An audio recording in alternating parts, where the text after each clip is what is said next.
कौन रंग डमरू बजवनिए भोला जी, कौन रंग डमरू बजवनिए भोला जी।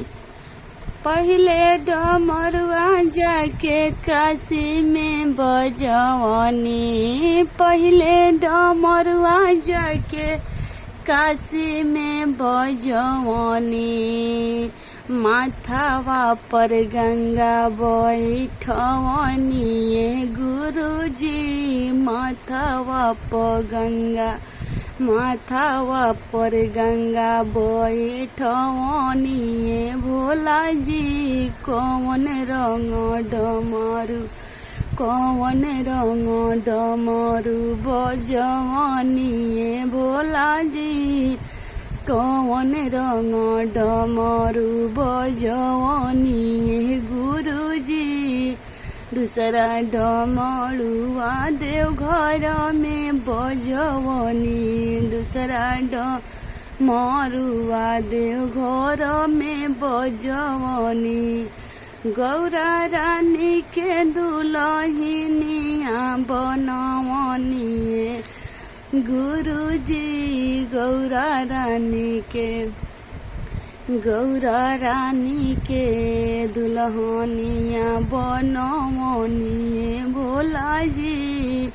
कौन रंग डमरू, कौन रंग डमरू बजवनी भोला जी। कौन रंग डमरू बजवनी भोला जी। तीसरा डमरुआ सबका मन में बजवनी, तीसरा डमरुआ सबका मन में बजवनी। सिकिया लोग के घर घर चारा चाकरवनी गुरुजी। घर घर चारा चाकरवनी गुरुजी। कौन रंग डमरुआ, अरे कौन रंग डमरुआ बजवनी हे गुरुजी। कौन रंग डमरुआ बजवनी हे गुरुजी।